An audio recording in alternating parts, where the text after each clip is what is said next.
रिया की शादी काफी धूमधाम से हुई थी। वो खुशी खुशी अपने पति अरफ के साथ उसके पुश्तैनी घर में रहने आई। ये घर बहुत बड़ा था और थोड़ा पुराना और सुनसान सा लगता था। शादी की थकान के बाद जब पहली रात रिया अपने कमरे में गई तो उसे हल्की सी सरसराहट सुनाई दी। उसने सोचा कि शायद उसकी थकान का असर है और अनसुना कर दिया। अगली रात जब वो फिर से सोने गई तो अचानक से उसे लगा कि कोई उसके कान में फुसफुसा रहा है, चली जाओ, ये घर तुम्हारे लिए नहीं है। रिया घबरा कर उठ गई। उसने चारों तरफ देखा लेकिन कमरे में कोई नहीं था। उसने सोचा ये उसका भ्रम होगा और सोने की कोशिश करने लगी। परंतु हर रात ये अजीब घटनाएं बढ़ने लगी। कभी उसे आईने में अपनी ही परछाई हंसती हुई दिखती, तो कभी दरवाजे अपने आप खुलते और बंद हो जाते। एक दिन रिया ने अरब से इन सब चीजों का जिक्र किया।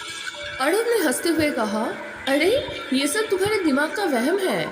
ये एक पुराना घर है, यहाँ ऐसी आवाजें आना सामान्य है। लेकिन रिया को कुछ अजीब महसूस हो रहा था।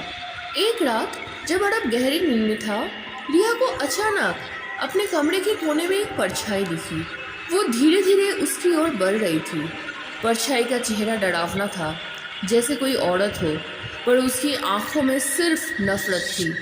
रिया घबरा कर चीख पड़ी, जिससे अरब की नींद खुल गई। लेकिन जैसे ही उसने अरब को जगाया, वो परछाई गायब हो गई। अब रिया को यकीन हो गया था कि इस घर में कुछ तो गलत है। अगले दिन उसने पड़ोस की किसी बुजुर्ग महिला से इस बारे में बात की।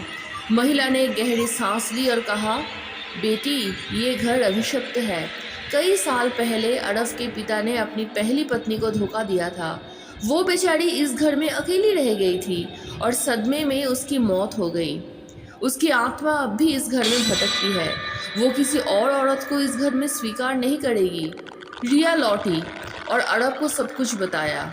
अरब को भी अब समझ में आ गया था कि रिया जो महसूस कर रही थी वो उसकी कल्पना नहीं थी। उन्होंने एक पुजारी को बुलाया, जिसने घर की पूजा की और आत्मा की शांति के लिए प्रार्थना की।